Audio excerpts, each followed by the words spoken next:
అందరికీ నమస్కారం. Epic story లైన్స్‌కు స్వాగతం. 'సహస్ర శిరశ్ఛేద అపూర్వ చింతామణి'లోని మిగతా భాగం గురించి చెప్పుకుందాం. తిరిగి వచ్చిన రాజదంపతులు. సుధాకర, ఇచ్చటి చెరసాలలో బంధింపబడిన వారు పారిపోయినందున నా మంచిదనం ఎంత చెడు చేయుచున్నదని బాధపడ్డాను. ఇంతకుముందు నాచే ఆదరించబడిన కేదారగుప్తుడు ఈ సాధు చేతికి దొరికినదే తడువుగా ముక్కలు ముక్కలుగా నరికివేయాలనుకున్నాను. హఠయోగిని ఉక్కు పాత్ర పెట్టించడానికి నిశ్చయించుకున్నాను. మీరెంతకాలం తిరిగైనా సరే తప్పించకపోయిన ఆ ముగ్గురిని పట్టుకొనకుండా తిరిగి ఇంటికి రావలదని నా పరివారంలో మంచి సామర్థ్యం గలవారిని నియమించాను. కానీ ఎవరునూ విజయం పొంది తిరిగి రాలేదు. ఒకనాడు సభదీరి కూర్చున్న సమయం 4 చెంచులు నా దర్శనానికి వచ్చారు. నేను వారిని పరామర్శించి కూర్చుండ నియమించిన తర్వాత మీరు వచ్చిన పని ఏమిటని వారిని మీరు వచ్చిన పని ఏమిటని అడిగాను. వారంతటా మీకు ఒక ముఖ్యమైన విషయం మాట్లాడడానికి వచ్చాం, కానీ అది చాలా రహస్యమైనందున ఇతరులు మన మాటలు వినరాదు. మహారాజులు దయ ఉంచి మాకు అటువంటి సదవకాశం కలిగింప ప్రార్థించుచున్నామని వినయంగా చెప్పుకున్నారు. నేనంతటా వారికి కొంత సమయం కల్పించాను. ఆ వచ్చిన వారిలో ఒకరు, దొర, మీ నిర్బంధంలోని ఖైదీలు కొందరు పారిపోయినట్లు మాకు తెలిసింది. వారిలో కొందరిని మీకు అప్పగించిన వారిని తమరు ఇయ్యగల బహుమానం ఏమిటో మాకు చెప్పగలరా అన్నాడు. ధర్మమును అనుసరించి వారు అడిగినది ఏదైనా ఇస్తాను అన్నాను. పారిపోయిన వారిలో అసలు దోషి ఎవరని మీ అభిప్రాయం ప్రభు? ఆ మాట వింటూనే నాకు అనుమానం కలిగింది. ఈ వచ్చిన వారు నిజమైన చెంచులు కారని, పారిపోయిన రాజదంపతులు ఈ వేషంలో వచ్చి ఉంటారని ఊహించి, పారిపోయిన వారందరూ నేరస్తులు, దండనార్హులే. వారిలో ముఖ్యంగా కేదారగుప్త రాజైనందున అభిమానంతో నాకు బందీగా ఉండలేక తప్పించుకొని పోవడానికి యోగిని ప్రోత్సహించి ఉంటాడని మేము అభిప్రాయపడుతున్నాం. దానికి మీరేమంటారు అన్నాను. అలాగా అభిప్రాయపడ్డంలో న్యాయం ఉంది, కాదనడం లేదు. కానీ మునీంద్రుడు మహాజ్ఞాని కావలేను కదా. ఒకరు దుర్బోధ చేసినంత మాత్రమున తాను వినవచ్చున ప్రభు? దీనికి అంతటికును కారకుడు హఠయోగీంద్రుడే. వాని మాట నమ్మి తప్పించుకొని పోవడం రాజదంపతుల లోపం. చేసిన పొరపాటుకు ఫలితం అనుభవించిన కేదారగుప్త పశ్చాత్తాపంతో మిమ్ము శరణుజొచ్చితే మీరు ఆయన్ను మన్నించగలరా మహారాజా? పశ్చాత్తాపం చెందిన వాణ్ణి మన్నించడం మానవత్వం అనిపించుకుంటుంది, కానీ మాకు నమ్మకం కలగాలి కదా అని నేను అంటుండగానే కేదారగుప్తుడు తన మారురూపం తొలగించి నా పాదాల మీద వాలి, విజయశేఖర మహారాజా, నేనే కేదారగుప్తుడును. అపరాధం జరిగింది. ఇప్పుడు నాలో నిజంగా మార్పు వచ్చింది. నన్ను మన్నించండి అనుచుండా నేను అతన్ని మనసారా చేతులు పట్టి లేవదీసి, రాజా, సాటివాడివైన నీవింతగా లోబడినప్పుడు నిన్ను నావానిగా గౌరవింపకుందున వచ్చి నా సరసన కూర్చుండమని ఉచితాసనమునిచ్చి మర్యాదలు చేయించాను. మీకు ఈ మారువేషాలతో పని ఏమిటి అని అడిగాను. దానికి అతడు లజ్జావదనుడై, ప్రభు, నేనిప్పుడు ప్రజాదృష్టిలో నేరస్తుడును. నాలో కలిగిన మార్పు వారికి తెలియదు. రాజసేవకులు వారి ధర్మం ప్రకారం నేను కనపడినంతనే నన్ను పట్టుకొని కొన్ని అవమానాల పాలు చేయుదురు. అటువంటి ఇబ్బందులలో చిక్కకుండా ఉండుటికే మారువేషంలో ధరించవలసినదంటూ జరిగిన కథంతా పూసుకొచ్చినట్లు చెప్పాడు. ఎంతో గొప్పవాడు, జ్ఞానవంతుడు, పూజనీయుడు అనుకున్న యోగి ఎంత దుర్మార్గుడా అనిపించి, ఇంతకా ముని ఎక్కడున్నాడని అన్నాను. ఆ వచ్చిన వారిలో ఒకరు కేదారగుప్త, రెండవ వారు రాణి రత్నప్రభ. మిగిలిన ఇద్దరు గూడానికి చెందిన నాయకులు. వారిద్దరూ యోగి ఉండే చోటు మాకు తెలియదన్నారు.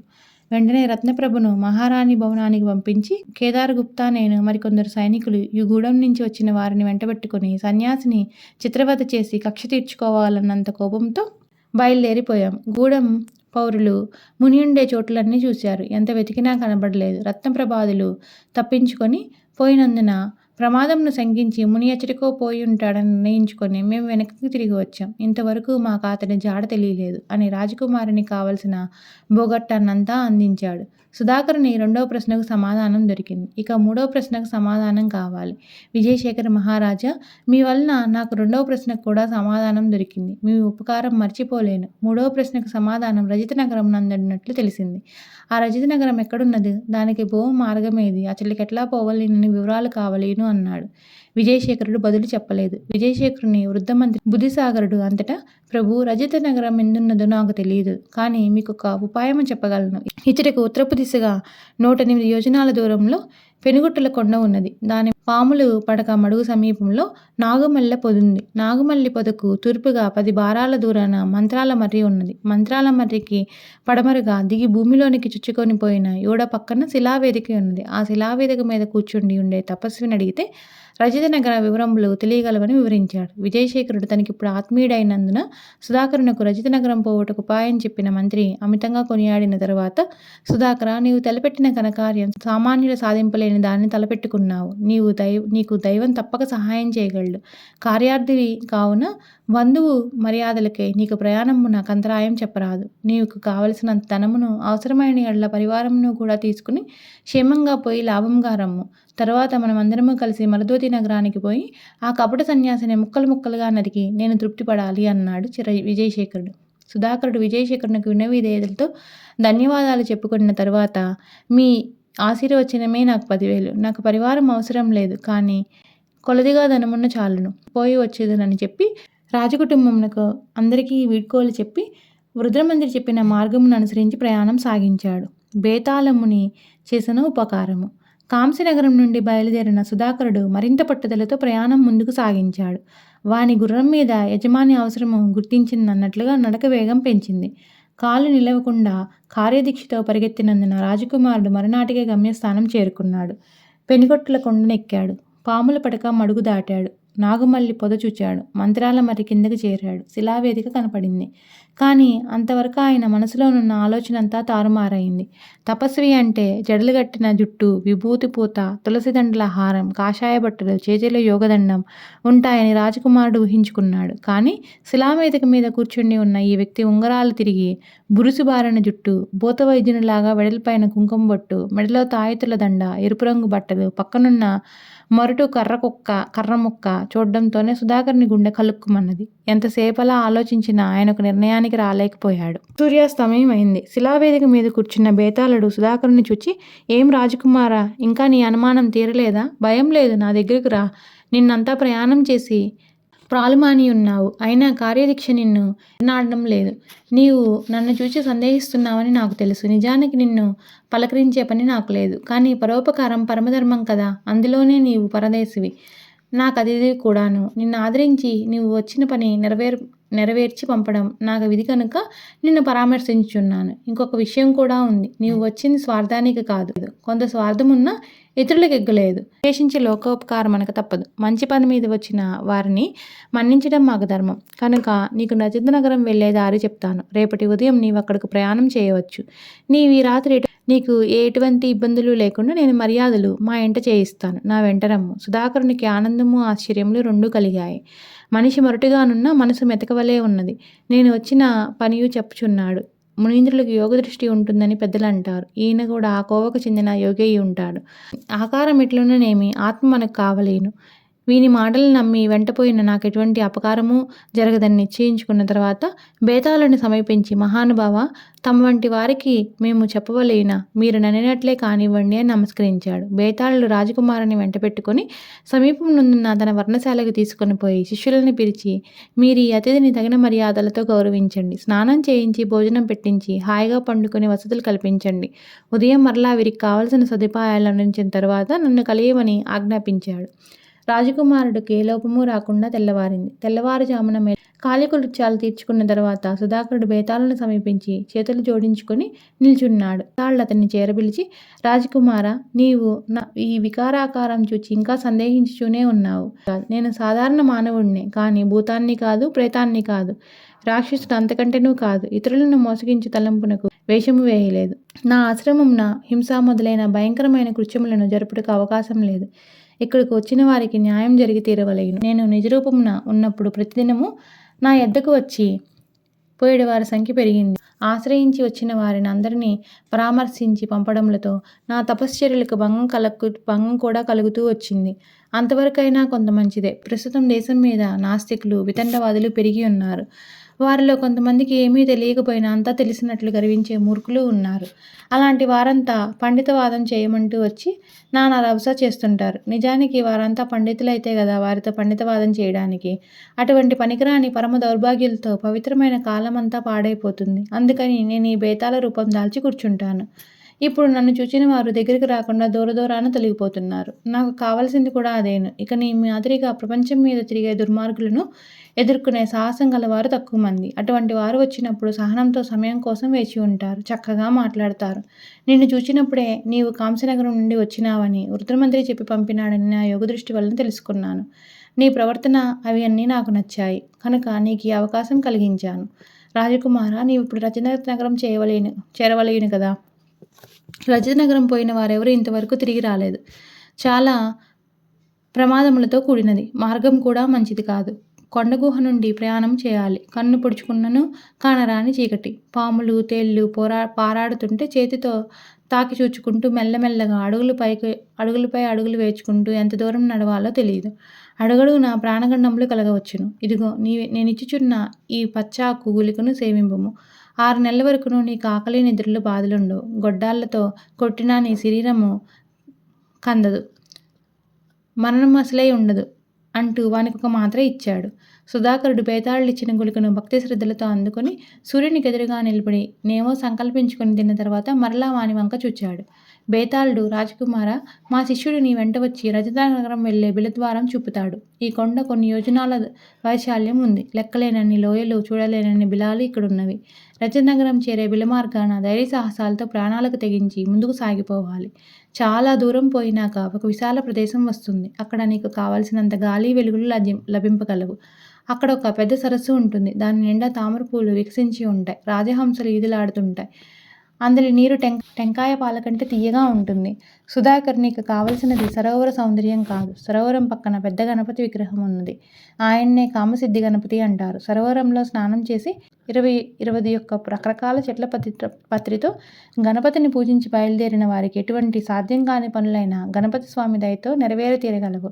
ఆ తర్వాత కార్యభారమంతా నేను ఆ గణపతి మీద వేయదగిన వాడినే గాని విషయం నేను చెప్పరాదు. నీవు ధైర్యం విడనాడకపోయిరా, విజయం పొందగలవు అని దీవించి పంపించాడు. రజతనగర ప్రయాణం. సుధాకర్ బేతాళుని చెంత నుండి బయలుదేరిపోయి వాడిని శిష్యుడు చూపిన బిలంలో ప్రవేశించాడు. బిలం చీకటిమయం. ఒక్కొక్క చోటన చాలా ఇరుకుదారి.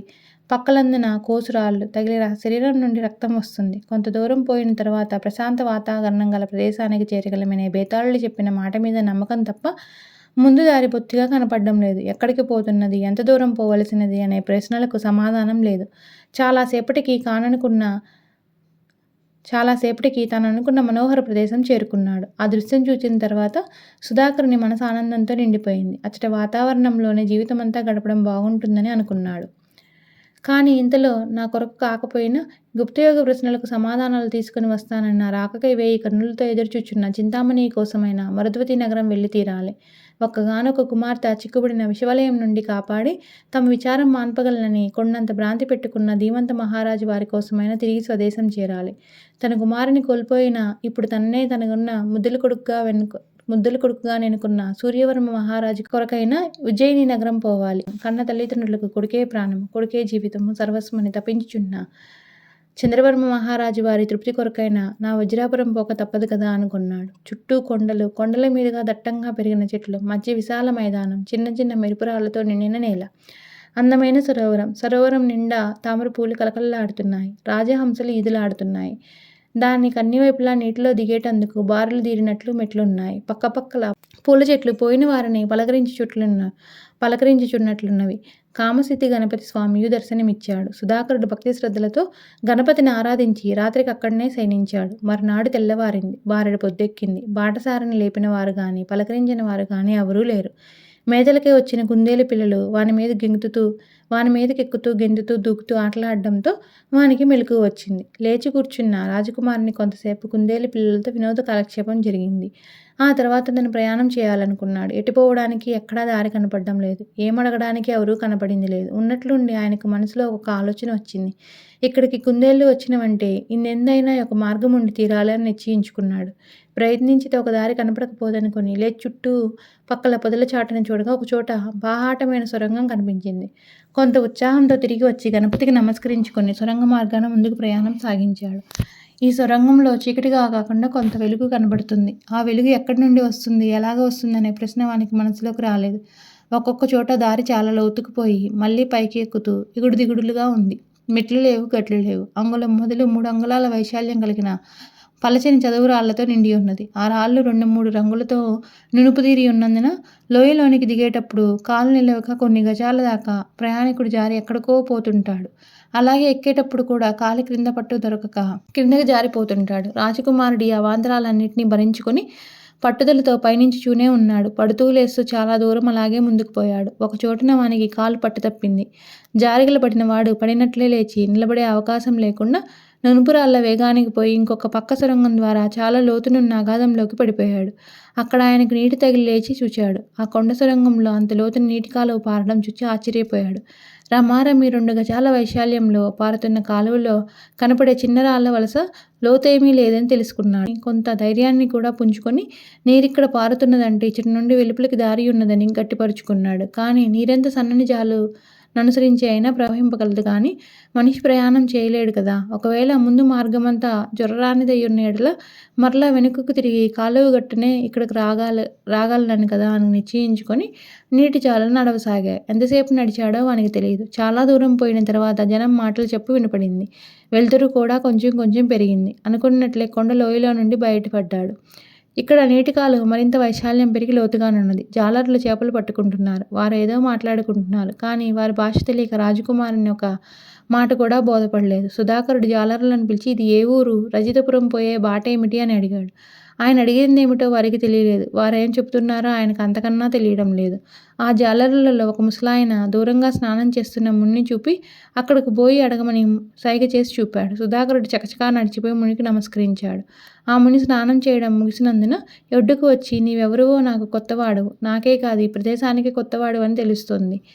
మా ఆశ్రమానికి వచ్చి నీవు వచ్చిన పని ఏమిటో చెప్పిన తర్వాత నాకు చేతనైన సాయం నీకు తప్పకుండా చేస్తానంటూ రాజకుమారుణ్ణి తన వెంట పెట్టుకుని ఆశ్రమానికి తీసుకొని పోయి కావలసిన ఉపచర్యలు చేయించాడు. తరువాత పరదేశి తన కథనంతా వివరించి చెప్పి తనకి ఇప్పుడు రజితనగరం పోయే ఉపాయం చెప్పమని వేడుకున్నాడు.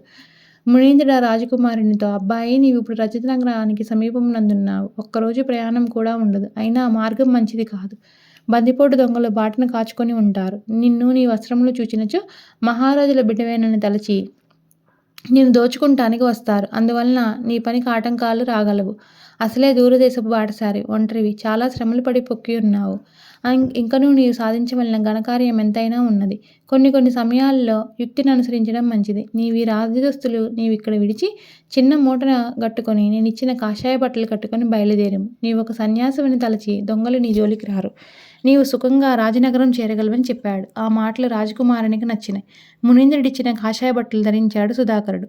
తను కట్టి విడిచిన దుస్తులన్నింటినీ ఒక మూట కట్టి చంకకు తగిలించుకొని సరాసరి రజితనగరం చేరుకున్నాడు. పూటకూటి ఇంటికి పోవాలని విచారించాడు. ఆ నగరంలో పేదరాశి పెద్దమ్మ ఇల్లే లేదని తెలిసింది. ఎవరింటినైనా నివసించే వసతి లభించునేమోనని ఆలోచించాడు. ఎవరిని అడిగినా పరదేశి నన్నంతనే మా ఇంట్లో వీలు పడదు వెళ్ళు అని బయటకు పంపి తలుపులు బిగించుకుంటున్నారు. ఒకరిద్దరు కాదు, ఏ ఇంట చూసినా ఇదే మర్యాద అయినందున సుధాకరుడు తిరిగి వచ్చి ఒక రచ్చబండ మీద కూర్చున్నాడు. ప్రాణగండం తప్పిన పరదేశి. సుధాకరుడు ఆ రచ్చబండ మీద కూర్చుండి ఎంతసేపో కాలేదు. తిరిగి వచ్చిన అలసటైనా తీరలేదు. 10 మంది రాజభటులు వచ్చి మాటా మన్ను లేకుండానే బంధించారు. రాజకుమారుడు మీరెవరు, నన్ను బంధించున్నారెందుకు, నేను చేసిన నేరమేమిటి అని అడుగుచున్నా వారు వినిపించుకోలేదు. బలవంతంగా నడిపించుకొని పోసాగారు. వీరు తన రాజసన్నిధికి తీసుకొని పోచుండరేమో అని అనుకున్నాడు సుధాకర్. పురోహితుల్లో అతన్ని చూసి ఎవరూ జాలిపడ్డం లేదు. కనీసం ఒకరైనా ఈయనెవరు, ఎందుకు ఇలా బంధించారు, ఎక్కడికి తీసుకొని పోచున్నారని ప్రశ్నించిన వారు కూడా లేదు. ఎదురైన వారంతా అతన్ని చూసి పగవారి మాదిరిగా మొగం తిప్పుకొని తొలగిపోతున్నారు. సుధాకరుని మనసు పరిపరివిడాలా పరిగెత్తింది. నేను రాజకుమారుడును, ఒక రాజ్యానికి యువరాజును. మాహిదారి యోగీంద్రుని విశ్వాలయంలో పడు వారిని కాపాడడానికి కంకణం కట్టుకొని ఊరనక, పల్లెనక, రాయనక, రప్పనక, రేయనక, పగలనక, కష్టమనక, సుఖమనక, తిన్ననక, తిప్పలనక త్యాగం చేసి నేను ఈనాటికి వీరి రాజ్యంలో నేరస్తుడనయ్యానా? ఎంత శోచనీయం! ఇంతకును నేను చేసిన అపరాధం ఏమిటో అనే సమాధానం కూడా లేకుండా తనలో తాను అనుకుంటూ వారి వెంట నడవక తప్పలేదు. చివరికి ఆ రాజభటులు ఆయన్ను శిక్షణాలయానికి తీసుకొని పోయి దగ్గరనున్న గుడ్డమూడను దూరంగా పెట్టి బలవంతంగా ఉరికమ్మం మీదకి ఎక్కించారు. సుధాకరుడు తనకంతటితో జీవితం సమాప్తి కాబోచున్నదేమో అనుకుని నిరాశ చెందాడు. కింకరులు పరదేశీ మెడకు ఉరివేయబోతూ ఓయి నీకు చావు సమీపించింది. నీవు దుర్మార్గుడువైనా సన్మార్గుడువైనా మిత్రుడైనా శత్రువైనా మా రాజ్యాంగ ధర్మాన్ని అనుసరించి చావుబోవు వానికి తుది కాలంలో కలిగే కోరిక తీర్చడం మా బాధ్యత. కావున నీవేమడుగుతావో అడుగు. నీ కోరిక చెల్లించిన తర్వాత ఉరి తీస్తామన్నారు. నిజంగానే నేను అడిగింది మీరు ఇస్తారా? తప్పకుండా ఇస్తాం. అయితే ఒకసారి మీ రాజావారి దర్శనం దర్శనం ఇప్పించండి. ఎందుకు? ఆ తర్వాత మాట, నేను మరణకాలంలో కోరిన దాన్ని మీరు నెరవేరుస్తానన్నారు. నాకు కావాల్సింది నేను అడిగాను. మీరు నిజంగా నీతి నిజాయితీ కలవారైతే మాట తప్పకుండా రాజావారి దర్శనం నాకిప్పించండి. ఒకటి చెప్పి ఇంకొకటి చేయువారైతే మీ పని మీరు పూర్తి చేసుకోనండి అంటూ ధీమాగానే సమాధానమిచ్చాడు రాజకుమారుడు.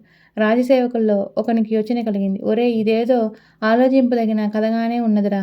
వీడెవరో నేరస్తుడైతే రాజా దర్శనం కోరడు. అయినా తప్పేముంది, నేను పోయి మన హరిచందన మహారాజా వారితో చెప్పి వస్తానన్నాడు. మిగిలిన వారంతా నీవన్నది కూడా బాగున్నది. ఒకవేళ మనం రాజావారికి చెప్పకుండా ఇతన్ని ఉరితీసిన ఎడల తరువాత హరిచంద్ర ప్రభువులు విచారించి ఉరితీయబడినడెవడు నా దర్శనం కావాలి అని అడిగినప్పుడు మీరు నాకెందుకు చెప్పలేదని మనల్ని దండింపవచ్చును.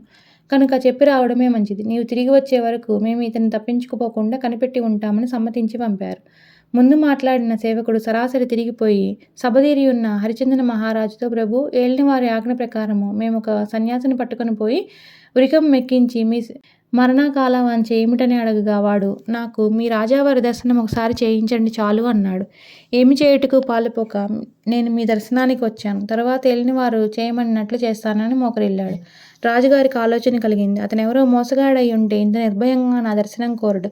విషయం తెలియకుండా వానికి మరణదండం విధించడం న్యాయం కాదు. పోయి విచారించడం అన్ని విధాలా మంచిదనుకున్నందున వారి గుర్రం ఎక్కి సరాసరి శిక్షాలయం దగ్గరికి వచ్చారు. సేవకులు వెంటనే ప్రభువును కూర్చుండడానికి ఆసనం ఏర్పరిచారు. హరిచందన మహారాజు గారు ఉరికమ్మం మీదనున్న వాణ్ణి చూచి, ఎవరో నీవు అని ప్రశ్నించాడు. సుధాకర్ వాణ్ణి చూచి, నీవేనా ఈ రాజ్యానికి రాజు అని అడిగాడు. అవును, నేనేనన్నాడు హరిచంద్రుడు. వీధిలో కనపడిన వారిని ఉరియేయించే అధికారం కూడా నీవే ఇచ్చావా? హరిచంద్రుడు మాట్లాడలేదు. అక్కడున్న వారందరికీ కోపం ముంచుకొచ్చింది. ఓయి పొగరబోతు, మహారాజా వారి దర్శనం కాగానే నీవు నమస్కారం చేయలేదు సరికదా? ప్రభువులకి తగిన మర్యాదగా మీరు తమరు అని వెనుక నీవు నీవేనా అని అంటున్నావు. నిన్ను ఉరిదీయడం కాదు, ముక్కలు ముక్కలుగా నరికి ఉప్పు పాత్ర వేయాలి అన్నారు. హూంకరించారు. మిమ్ము నేనొక మాట అడుగుతున్నాను, దానికి సమాధానం చెప్పండి. ఆయన సుధాకర్ ఎందుకు నేనెవరో చెప్పగలరా అని సూటిగా అడిగాడు. అక్కడున్న వారందరూ తెలియదన్నారు. పోనీ నేను చేసిన నేరమేమిటో అయినా తెలియనా అన్నాడు సుధాకర్. అది తెలియదన్నారు. మీకు కానీ మీ రాజుగారికి కానీ నేనెవరో తెలియదు. నేను చేసిన నేరమేదియో కూడా తెలియనప్పుడు మీరు నన్నెందుకు ఉరిదీయుచున్నారని నేను అడుగుచున్నానని ప్రశ్నించిన పరదేశిని సమాధానం చెప్పలేక హరిచందన మహారాజు క్రింద మీదులయ్యాడు. కొంతసేపటికి ఎలాగునో సర్దుకొని ఒక మాయదారి సన్యాసి వచ్చి మమ్మందరినీ నమ్మించి క్షమింపరాని ద్రోహం చేసిపోయాడు. అంతటితో మాకు బైరాగి అనువాని మీద కక్ష పెరిగింది. సన్యాసి రూపంలో కనపడిన వాడిని ఎవరినైనా సరే పట్టుకొని పోయి నా ఆజ్ఞ లేకుండానే ఉరితీయండి. సన్యాసులకు మన రాజ్యంలో విచారణ లేదని నేను ఇంతకుముందు శాసించాను. ఇక చెప్పదలిచినదేదియో చెప్పు. నీవు నేరస్తుడివి కావని రుజువు చేసుకుంటే నీకు ఉరి తప్పించడమే కాక నీకు బహుమానం ఇచ్చి సత్కరిస్తానన్నాడు. సుధాకరుడికి అంతటా కొంత గౌరవం ఇస్తూ, మహారాజా, నేను మీ ఎడల తొందరపడినందుకు మన్నించండి. ఇదిగో ఇది నా మూట. ఇందు ఏమి గలవో విప్పి చూడండి అన్నాడు. రాజభటులలో కొందరు ఆ మూటను విప్పి చూడగా రాజదుస్తులు బయటపడినాయి. వాడిని చూచి విస్తుపోయిన హరిచంద్రుడు, ఈ రాజదుస్తులు నీవేనని తెలియచున్నది. నీవిట్లు బైరాగ వేషం ధరించిన కారణం ఏమిటని అడిగాడు. సుధాకరుడు అంతటా, మహారాజా, నేను మణిద్వీపం నందున్న వజ్రపురాధీశ్వర చంద్రవరం మహారాజు కుమారుడు. నా పేరు సుధాకరుడు. నేను ఒక కార్యార్థ నిమిత్తము ఇంత దూరం మిమ్ము కలియుటికే వచ్చాను. దారిలో కొందరు దొంగల భయం అధికముగా ఉన్నందున నేను ఒక రాజకుమారునిగా వానికి కనపడకుండా ఉండడానికి ఈ బట్టలు కట్టితిని అని చెప్పగా విన్నవారు మొగములన్నీ వెలవెలబోయినాయి. హరిచంద్రుడు ఉరికమ్మం మీద ఉన్న సుధాకరుని ఆలింగనం చేసుకుని, వజ్రపుర యువరాజా, జరిగిన ప్రమాదమునకు నన్ను అన్యదా భావింపక నా ఆతిథ్యములు స్వీకరింప మా గృహానికి రండి అన్నాడు. రాజకుమారుడు, మీరంత మాట అనకండి. నాకు మీరు ఆత్మీయులు కావలసిన వారు. నగర పరమానందం చెందిన రజతపురాధీశ్వరులు బంధుమర్యాదలతో సుధాకర్ని వెంటబెట్టుకుని అంతఃపురానికి పోయాడు. హరిచందన సుధాకర్ల సాంగత్యం. మరుసటి ఉదయాన హరిచందనుడు సుధాకర్ని పిలిపించి దగ్గరగా కూర్చుండబెట్టుకుని, రాజుగా మారా, మా తాత ముత్తాతల నాటి నుండి మేము ఈ రజతపుర పాలకులమై ఉన్నాం. మా వంశము వారందరూ మొదటి నుండి దానధర్మాలు చేయువారు, పుణ్యకార్యములకు ఆసక్తి కలవారు, పరులకు సాయం చేయువారే గాని మంచి మర్యాదలు తెలియని వారు కారు. నాకును వారి బుద్ధులే పట్టుబడినాయి. మా వంశం వారి మంచితనం నాకు కూడా నేను చెప్పుకొని రానిదే కానీ నీవు మాత్రం కొత్తవాడివై నందున విషయం వివరించి చెప్పక తప్పడం లేదు. భగవానుని దయ వలన నాకు ఉత్తమరాలైన భార్య లభించింది. ఆమె పేరు వైజయంతి. మాకు రామచంద్రుడు, ఉమాచంద్రుడు అను కుమారులు 2, తర్వాత చందనవతి అను కుమార్తె కలిగింది. వారు 3 చక్కగా చదువుకొని విద్యావంతులయ్యారు. రాజ్యాంగ ధర్మాలలోనూ ఆరితేరారు. వారికి పెండ్లీడు వచ్చింది. హేమానగరాధీశ్వరుడు యశోవర్ధన మహారాజు మా బావగారు. వారికి రాజవర్ధనుడు కుమారుడొకడున్నారు. రాజవర్ధనుడు మంచి రూపవంతుడు, విద్యావంతుడు, బుద్ధిమంతుడైనందున ఎందరెందరో రాజులు హేమపురాధీశ్వరుల వారితో వియ్యమందుకోవాలని తిరిగారు. కానీ మా బావగారు మా మీద గల ప్రేమాభిమానాల కొద్దీ వారందరితోనూ మాకు మా బావమరుది వద్ద కన్య ఉన్నది. చిన్నప్పటి నుంచి అనుకుంటున్న సంబంధం. ఒకనాటి ప్రకారం మేము ఈ పాత చుట్టరికాన్నే చేసుకుంటాం కనుక వేరే సంబంధాలు చూచే పని ఉండదని చెబుతూ వచ్చారు. తర్వాత మా బావగారు స్వయంగా వచ్చి లగ్నాలు పెట్టించారు. నిర్ణీత కాలంలో మహావైభవంగా వివాహం జరిగింది. ఉభయలం గొప్పగా చేసిన మా పెండ్లికి ఎక్కడెక్కడి దూరపు బంధువులు కూడా వచ్చారు. అప్పుడు మా రజితనగరం పెళ్లి వేడుకలతో కోలాహలంగా ఉంది. వివాహానంతరం నూతన వధూవరులను ఆశీర్వదించడానికి కొందరు ఋషులు కూడా వచ్చారు.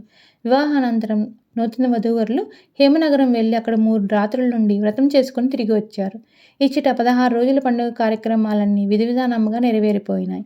తరువాత తగిన మర్యాదలతో సారచీరలిచ్చి అమ్మాయిని అత్తవారింటికి అంపకాలు చేయించాను. వచ్చిన వారంతా ఇటు వారటు వెళ్ళిపోయాక కూడా ఒక ముని మాత్రం తిరిగిపోకుండా పెండ్లి సమయంలో వానికిచ్చిన వసతి ఇంట్లోనే తిష్టవేశాడు. నా కుమారులు కాదనలేక వేళ ప్రకారం వానికి కావలసిన ఉపచర్యలు చేయించుతూనే ఉన్నారు. ఆ ముని ఎప్పటికి వదిలిపోతాడో తెలియలేదు. ఈ విషయం నా దాకా వచ్చింది. నేను అప్పుడు స్వయంగా ముని దగ్గరికి పోయి, స్వామి, తమరు మా ఇంట్లో జరిగిన శుభకార్యానికి వచ్చి చిరంజీవులను ఆశీర్వదించారు. ఆనందం కలిగింది. వచ్చిన వారందరి మాదిరిగా మీరు తిరిగిపోయారనుకున్నాను. మీరు ఇక్కడే ఉన్నట్లు తెలియనందున ఇంతవరకు మీ దర్శనానికి రాలేదు. తమ వివరాలు మాకు తెలియనందునే అడుగుచున్నాను. ఇంతకు మీ పేరేమి, ఊరేది, మీరిచ్చటనే ఉన్న కారణం ఏమిటో సెలవీయండి అని అడిగాడు. అందులో ఆ ముని తాపీగా నా వైపు చూచి, రాజా, నేను హిమాలయ ప్రాంతాన తపస్సు చేసుకొనిచున్న యోగానంద మహర్షిని. నా తపస్సుకు ఆనందించి శంకరుడు ప్రత్యక్షమై, యోగానంద, నీకే వరం కావాలో కోరుకో ఇస్తా అన్నాడు. నేను చేతులు ముకురించి, శంకర, భక్త శంకర, నాకు ప్రపంచం మీద బ్రతికి సుఖాలు అనుభవించాలన్న భ్రాంతి లేదయ్యా. నాకు ధనధాన్యాలు కానీ, వస్తు వాహనాలు కానీ, భార్యాబిడ్డలు కానీ, సిరి సంపదలు మొదలైన ఏమీ అక్కర్లేదు. మోక్షం చెంది మీ పాదపద్మాల సన్నిధిలో ఉండే అవకాశాన్ని ప్రసాదించండి అని ప్రార్థించాను. పరమేశ్వరుడు అంతటి సంతసించి, యోగానంద, కేవలం ముక్తినే కోరిన నీ కోరిక మన్నింపదగినది. నీవు నా ఆజ్ఞ ప్రకారం కొంతకాలం భూలోకంలో ఉన్న తరువాతనే కైలాసం రావలసి ఉంటుంది. నేను రచిత నగరమున నటరాజ రూపాన్ని అవతరించదలిచి ఉన్నాను. ఆ రాజ్యమునేలు యశోవర్ధనుడు పరమధార్మికుడు. ప్రపంచమున్న ధర్మమున్న చోట నుండే దైవముంటాడని తెలియను కదా. నీవు అచ్చటికి వచ్చి రాజాదరణతో నీవు దేవాలయాదులు నిర్మించి నా సేవలు సేవిచుండుము. అనంతరం నీకు బొందితో కైలాసంను పొందుతున్నట్లు నేను చేయుదును అని అదృశ్యమయ్యాడు. నేను ఆ పరమేశ్వరుని సంకల్పంను అనుసరించి మంచి దినమున బయలుదేరి మార్గమధ్యమునున్న క్షేత్రములను దర్శించి చూడ్చుచు, తీర్థములలో స్నానాలు చేయుచు, మహారుషులను కలుచుచు మీ నగరం చేరుకున్నాను. నేను వచ్చేసరికి మీ కుమార్తె వివాహం జరుగుచున్నది. నేను సమయంకే వచ్చితిని కదా అని సంతసించి మీ మర్యాదలు ఉపచారములను పొందాను. నీవింకనూ పెండ్లి సందడి అందే ఉన్నావనియో, నీతో మాట్లాడుటకు సమయం కావాలేననియో తలచి ఇంతకాలం ఇక్కడనే వేచి ఉన్నాను. ఇప్పుడు నీవే వచ్చి అడిగినందున నీతో జరిగినది చెప్పడానికి అవకాశం ఏర్పడింది అని ఎంతో నమ్మకం కలిగేలాగా కథనల్లుకొని మాట్లాడాడు. నేనప్పుడు ఆలోచనలో పడిపోవలసి వచ్చింది. అంత గొప్ప యతీంద్రుడు అబద్ధమాడరని నా నమ్మకం. నేనే కాదు, ఆ సమయంలో వాని నోటి నుండి వెలువడిన మాటలు ఆలకించిన వారెవరూ కూడా బూటకమని త్రోసిపుచ్చలేరు. అందరి మీద మత్తు చెల్లినట్లు అనిపించింది. నాకు కూడా మైకం కమ్మింది. ఇప్పుడు నన్నేం చేయమంటారు అని అడిగాను అప్రయత్నంగానే. ఈయన కోపం వచ్చినట్లుంది. అది నన్ను అడగకపోతే మీకు తెలియదా రాజా? ఈనాటి తెల్లవారుజామునే పరమేశ్వరుడు నా కల్లో కనబడి, ఎల్లుండి పంచమి గురువారం నాడు నేను రాజుగారి అజ్ఞానం పక్కనే కోనేరుకు తూర్పున 3 గజాల దూరంలో నేను అవతరించబోతున్నాను. మీరందరూ వచ్చి నేను చెప్పిన గుర్తులలో 3 లోతు తవ్వితే నా విగ్రహం కనబడుతుంది. దానికి విధానంగా ప్రతిష్ఠాతులు చేయించండి అని సెలవిచ్చి అదృశ్యమయ్యారు. నీ నగరంలో అధ్యానంలో పరమేశ్వరుడు వెలయబోతున్నాడు. నీవు స్వతంత్రుడవు, సర్వాధికారివి. శంకరమూర్తికి దేవాలయం కట్టించగలవు. నీవేమి చేయవలేనో నీకు తెలియకపోతే ఎవరినైనా అడిగి తెలుసుకో. నీకు ఇష్టం లేకపోతే నేను చేయదలుచుకున్నది ఏమీ లేదని చెప్పాడు. పరమేశ్వరుడు సాక్షాత్కరించిన తర్వాత నేను ఆ స్వామి విగ్రహాన్ని కడిగి శుద్ధి చేయకుండా, ప్రతిష్ఠించకుండా, ఆలయ నిర్మాణం జరిగించకుండా శివాజ్ఞ మీరలేను. దైవాపరాధం చేయడానికి వెనుదీయని ఈ రాజ్యంలో నివసించకూడదు కనుక నేను ఇప్పుడే వెళ్ళిపోతానని లేచి నిలబడ్డాడు. అది చూచిన నా భార్య కుమారులు మునీంద్రులకు కోపం వచ్చి వెళ్ళిపోతున్నారు. వారిని నిలపండి అని నన్ను తొందరపెట్టారు. నేను ఆలోచించేటందుకు ఎడం కూడా లేకపోయింది. వెంటనే వాని పాదాలు పట్టి, తొందరపడకండి మహాముని, నా ఉద్యానంలో బయలుపడనున్న శివమూర్తిని దర్శించడానికి కుటుంబ సమేతంగా వస్తున్నాను. మంగళ వాయిద్యాలు తెప్పిస్తాను. కావలసిన పండ్లు, పూలు, పత్రి, సుగంధ ద్రవ్యములు సమర్పించుకుంటాను. తరువాత దేవాలయం నిర్మించి ప్రతిష్ఠాదులు కూడా మా పేరుతో మీరే నెరవేర్చడానికి కావలసినంత ధనమెంతైనా భరిస్తాను. తమరు నిదానించండి అని ఆయన గారిని కూర్చుండబెట్టాను. ప్రశాంత వాతావరణం ఏర్పడింది.